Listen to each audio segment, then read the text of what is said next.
ಎಲ್ಲರಿಗೂ ನಮಸ್ಕಾರ. ನಾನು ನಿಮ್ಮ ಪ್ರೀತಿಯ ಧನುಪ್ರಿಯ. ಅಂತೂ ಇಂತೂ ನಮ್ಮ ಹುಡುಗಿ ಮದುವೆ ಬಂದೇ ಬಿಡ್ತು. ಅದಕ್ಕೆ ನಾನು ನಮ್ಮ ಮನೆಯವ್ರು ಎಲ್ಲರೂ ಸೇರಿಕೊಂಡು ನಮ್ಮ ಹುಡುಗಿ ಮದುವೆಗೆ ಅಂತ ಹೋಗ್ತಿದ್ದೀವಿ. ಅಂತ ಅಂದರೆ ನಮ್ಮ ರೂಪನ ಮದುವೆ. ಯಾರೆಲ್ಲ ಹೋಗ್ತಿದ್ದೀವಿ ಅಂತಂದರೆ ನಾನು, ನಮ್ಮ ಮನೆಯವರು, ನಮ್ಮಮ್ಮ, ನಮ್ಮತ್ತೆ, ನಮ್ಮ ಮಾವ, ಆಮೇಲೆ ಅನು, ಇಷ್ಟು ಜನನೂ ಹೋಗ್ತಾಯಿದ್ದೀವಿ. ನಮ್ಮಪ್ಪ ಬರೋಕ್ಕಾಗಲಿಲ್ಲ, ಕೆಲಸ ಇತ್ತು ಅಂತ ಅಂದ್ಬಿಟ್ಟು. ಹಂಗಾಗಿ ನಾವು 5:30 6 ಗಂಟೆಗೆ ಮನೆ ಬಿಡೋಣ ಅಂತ ಅಂದ್ಕೊಂಡ್ವಿ. ಕೊನೆಗೂ ಆಗಲೇ ಇಲ್ಲ, 7 ಗಂಟೆ ಆಗೇ ಹೋಯ್ತು.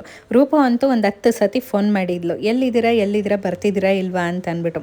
ಇಲ್ಲ, ಏನೇ ಆಗಲಿ ಹೋಗಲೇಬೇಕು ಅಂತ ಅಂದ್ಬಿಟ್ಟು ಮದುವೆಗೆ ಹೊರಟ್ವಿ. ಮದುವೆ ಇದ್ದಿದ್ದು ಯಡಿಯೂರಲ್ಲಿ. ತುಂಬಾ ಚಳಿ ಇತ್ತು, ಸಖತ್ತಾಗಿತ್ತು.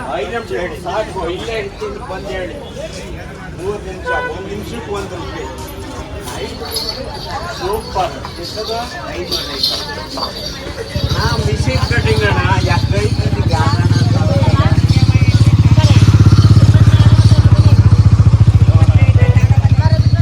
ಏನು ಹೋಗ್ಬೇಕಾ? ಈ ಟೈಮಲ್ಲಿ ಹೋಗೋದು ಬೇಡ ಅಂತ ಹೇಳಿದರು. ಅಂದರು, ಹೋದ್ರೂ ನಾನು ಹೋಗಿನೂ ಏನೂ ಯೂಸೇ ಆಗಲಿಲ್ಲ. ಯಾಕೆಂದರೆ ನಾನು ಮುಹೂರ್ತ ಮಾಡೋಂಗೆ ಇರಲಿಲ್ಲ. ನನಗಂತೂ ಅದಂತೂ ಸಿಕ್ಕಾಪಟ್ಟೆ ಬೇಜಾರಾಗ್ತಿತ್ತು. ಮುಹೂರ್ತ ಮಾಡೋಂಗಿಲ್ಲ. ಅವಳ ಮುಖ ನೋಡಿದ್ದೆ ನಾನು, ಎಲ್ಲ ಅವಳು ತಾಳಿ ಕಟ್ಟಿ ಎಲ್ಲ ಆದಮೇಲೆ ನೋಡಿದಾಯ್ತು. ಯಾಕೆಂದರೆ ನಾನು ಹೋಗೋ ಹೊತ್ತಿಗೆ ಬಾಸಿಂಗ ಕಟ್ಬಿಟ್ಟಿದ್ರು. ಅದಕ್ಕೆ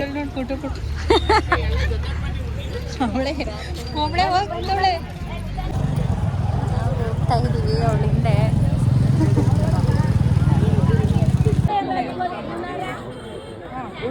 ನೀವು ತಟ್ಟೆ ಹಿಂದಿ ಬಂದ್ರವ ನಿಂತ್ಕೊ ಬಂದ್ರವ ಹುಡುಗ ನಿಂತ ಬಂದು ನಿಂತ್ಕೊಡ್ರಿ ಹಿಂದಕ್ಕಲ್ಲ ಹುಡುಗನ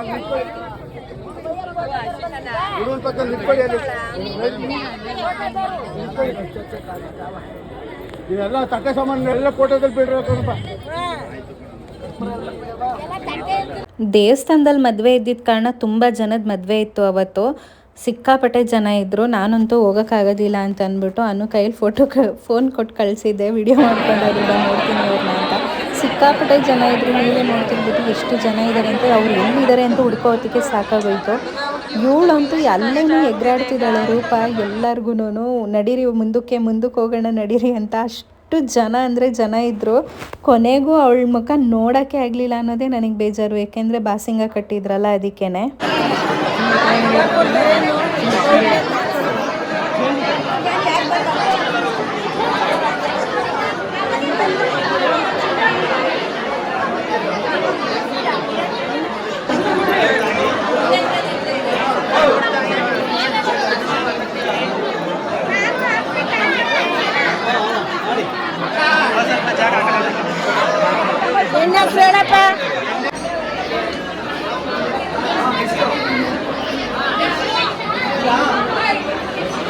ಇಬ್ಬರೂ ನಾನು ಬರೀ ಫೋನಲ್ಲಿ ನೋಡಿದ್ದೆ ಆಯಿತು. ತುಂಬಾ ಖುಷಿ ಆಗ್ತಿತ್ತು, ಫೋನಲ್ಲಾದರೂ ನೋಡ್ಬೋದಲ್ಲ ಅಂತ. ಸರಿ ಅಂತ ನಮ್ಮತ್ತೆ ನಮ್ಮ ಮಾವ ಊರಿಗೆ ಹೋಗಬೇಕಾಗಿತ್ತು. ಅದಕ್ಕೆ ಅವ್ರನ್ನ ಆಟೋ ಹತ್ತಿಸ್ಬಿಟ್ಟು ನಾವು ಸೀದಾ ರಿಟರ್ನ್ ಬಂದ್ವಿ ದೇವಸ್ಥಾನದ ಹತ್ರಕ್ಕೆ. ಅಂದರೆ ಅವರು ಇದ್ರಲ್ವ, ಅಲ್ಲಿಗೆ ಊಟ ಮಾಡೋಣ ಅಂತ ಅಂದ್ಬಿಟ್ಟು. ಸರಿ ಅಂತ ಊಟ ಮಾಡೋಕ್ಕೆ ಅಂತ ಅಂದ್ಬಿಟ್ಟು ಕೂತ್ಕೊಂಡ್ವಿ.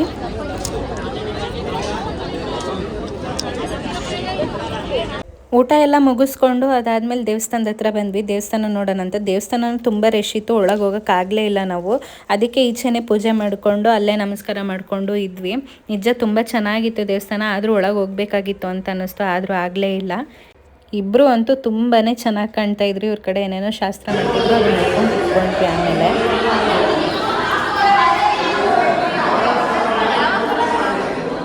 ನಾಳಿಕೆ ಹಾಕ್ತೀನಿ ನೋಡು.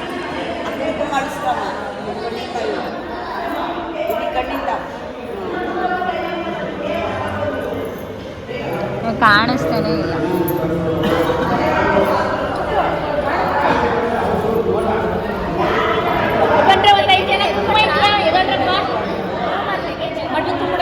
ಅಮ್ಮ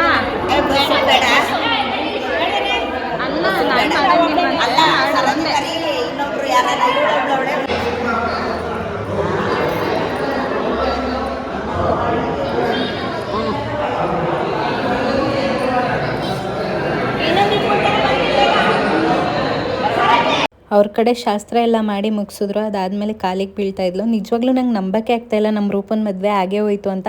ಈಗಲೂ ಅಷ್ಟೇ ನನಗೆ ನಂಬಕ್ಕೆ ಆಗಲ್ಲ ಅವಳದು ಮದುವೆ ಆಗಿದೆ. ಅವಳ ಮದುವೆ ದಿನ ನಾನು ನಿದ್ದೆ ಮಾಡಿಲ್ಲ, ಯಾಕೆ ಅಂತ ಗೊತ್ತಿಲ್ಲ. ನನಗೆ ಅಷ್ಟು ಖುಷಿ ಆಗ್ತಾಯಿತ್ತು, ಒಂದು ಕಡೆ ಅಷ್ಟೇ ಬೇಜಾರಾಗ್ತಾಯಿತ್ತು. ಅದು ಹೆಂಗೆ ಹೇಳ್ಕೊಳ್ಬೇಕು ಅಂತಲೇ ಗೊತ್ತಾಗ್ತಿಲ್ಲ. ಇದೇ ಅವ್ರು ಮಾಡಿದ ರೂಮು. ನಾವಂತೂ ಅವ್ರು ಹೋದ್ರೂ 1 ಅವರ್ ಆದರೂ ಅಲ್ಲೇ ಇದ್ವಿ. ಯಾಕೆ ಅಂತ ಗೊತ್ತಿಲ್ಲ ನಮಗೂ. ಮದುವೆಗೆ ಬಂದಿದ್ದು ಅವಳನ್ನ ನೋಡೋಕ್ಕೂ ಆಗಲಿಲ್ಲ, ಅವಳಿಗೆ ಮುಹೂರ್ತನೂ ಮಾಡೋಕ್ಕಾಗಲಿಲ್ಲ.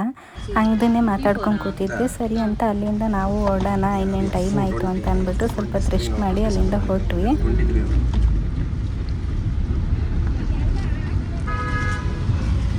ಸೇಮ್ ಇದೆ ಎರಡು ಒಂದೇ ಥರ ಇದೆ. ಅಲ್ಲಿಂದ ಹೊರಟಿದ್ದು ಒಬ್ಬೊಬ್ಬರೇ ನಿದ್ದೆ ಮಾಡೋಕ್ಕೆ ಸ್ಟಾರ್ಟ್ ಮಾಡಿದ್ರು. ಯಾರು ಮಲಗಿದ್ರು ನಾನಂತೂ ಮಲ್ಗಂಗಿಲ್ಲ. ನಾನು ಮಲಗಿದ ತಕ್ಷಣ ನಮ್ಮನೆಯವ್ರಿಗೆ ನಿದ್ದೆ ಬರುತ್ತೆ. ಅದಕ್ಕೆ ಆವಾಗವಾಗ ಫೋನ್ ಎತ್ಕೊಂಡು ಅವ್ರನ್ನ ಮಾತಾಡಿಸ್ಕೊಂಡು ಇರ್ತಿದ್ದೆ. ರೂಪನ್ ರಿಸೆಪ್ಷನ್ ಬಂದು ಬ್ಯಾಂಗ್ಳೂರಲ್ಲಿ ಇದ್ದಿದ್ದು, ಹಂಗಾಗಿ ನಾವು ಇಲ್ಲಿಗೂ ಸಹಿತ ಬಂದಿದ್ವಿ. ನಿಜವಾಗ್ಲೂ ತುಂಬಾ ಖುಷಿಯಾಯಿತು. ಅವಳಿಗಂತೂ ಖುಷಿಯಾಯಿತೋ ಇಲ್ಲೋ ಗೊತ್ತಿಲ್ಲ, ನಾನಂತೂ ನೋಡಿ ಖುಷಿಪಟ್ಟೆ. ಯಾಕೆಂದರೆ ನಿಜ ಅವಳು ಆಸೆ ಪಟ್ಟಂಗೆ ಮದುವೆ ಆಗ್ತು. ಅದಕ್ಕೇ ಪೃಥ್ವಿ ಅವ್ರು ಮಾತ್ರ ನನ್ನನ್ನು ನೋಡಿದ್ದು ಬಂದಿದ್ದೀನಿ ಅಂತ ಅಂದ್ಬಿಟ್ಟು. ರೂಪ ಇನ್ನೂ ನೋಡಿರಲಿಲ್ಲ, ಏಕೆಂದರೆ ಮೇಕಪ್ ಮಾಡಿಸ್ಕೊತಾ ಇದ್ಲು. ಅದಕ್ಕೆ ಅದಾದಮೇಲೆ ನಾನು ಸರಿ ಅಂತ ಅಂದ್ಬಿಟ್ಟು ಇಲ್ಲೇ ನಿಂತ್ಕೊಂಡು ನೋಡ್ತಾ ಇದ್ದೆ. ನಿಜವಾಗ್ಲೂ ತುಂಬಾ ಚೆನ್ನಾಗಿ ಕಾಣ್ತಿದ್ರು ಇಬ್ಬರೂ. ನನಗಂತೂ ಸಖತ್ ಇಷ್ಟ ಆಯಿತು ಅವರಿಬ್ಬರು. ಡ್ರೆಸ್ ಆಗಲಿ, ಅವರು ಯಾವ ಥರ ಅಂದ್ಕೊಂಡಿದ್ರು ಅದಕ್ಕಿಂತ ಹೆಚ್ಚಾಗಿ ಮದುವೆ ಆದರು. ನಿಜ ಅಷ್ಟು ಚೆನ್ನಾಗಿತ್ತು.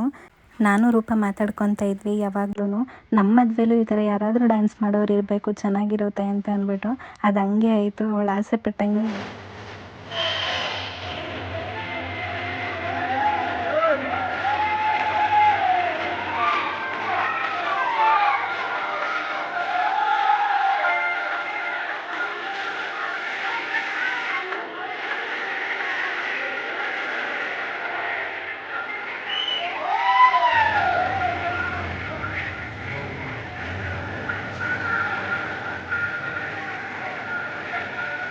ಅವರಿಬ್ಬರು ಡ್ಯಾನ್ಸ್ ನೋಡಿಕೊಂಡು ನಾವು ಸೀದಾ ಊಟಕ್ಕೆ ಬಂದ್ವಿ. ಊಟ ಅಂತೂ ತುಂಬಾ ಚೆನ್ನಾಗಿತ್ತು. ಅದಾದಮೇಲೆ ಸರಿ ಅಂತ ನಾವು ಫೋಟೋ ತೆಗೆಸ್ಕೊಳ್ಳೋಣ ಅಂತ ಊಟ ಆದಮೇಲೆ ಹೋಗಿದ್ವಿ. ಜನ ಇದ್ದರು ಅದಕ್ಕೆ. ಇವರು ಅಪ್ಸರ, ಇವರು ಅವರು ಮನೆಯವರು. ನಾವಿಬ್ಬರು ಪ್ರೆಗ್ನೆಂಟ್ ಇರೋದ್ರಿಂದ ಇಬ್ಬರೂ ನೋಡ್ಕೊಳಕ್ಕೆ ಆಗ್ತಿರ್ಲಿಲ್ಲ, ಅಂದರೆ ಇಬ್ಬರೂ ಮೀಟೇ ಮಾಡೋಕ್ಕಾಗ್ತಿರ್ಲಿಲ್ಲ. ಅದಕ್ಕೆ ರೂಪನ ಮದುವೆನೇ ನಾವು ನೆಪ ಮಾಡಿಕೊಂಡು ನಾನು ಅಪ್ಸರ ಅವರು ಮತ್ತು ಅವ್ರ ಮನೆಯವ್ರ ಪಾಪ ಕರ್ಕೊಂಬಂದಿದ್ರು ಅವ್ರನ್ನ. ನಾವು ಅದಾದಮೇಲೆ ಅವರಿಬ್ಬರನ್ನ ಮೀಟ್ ಮಾಡಿ ಅವ್ರನ್ನೆಲ್ಲ ಮಾತಾಡಿಸ್ಕೊಂಡು ನಾವು ರೂಪನ ಮದುವೆ ಮುಗಿಸ್ಕೊಂಡು ಸೀದಾ ಅಲ್ಲಿಂದ ಮನೆಗೆ ಹೊರಟ್ವಿ.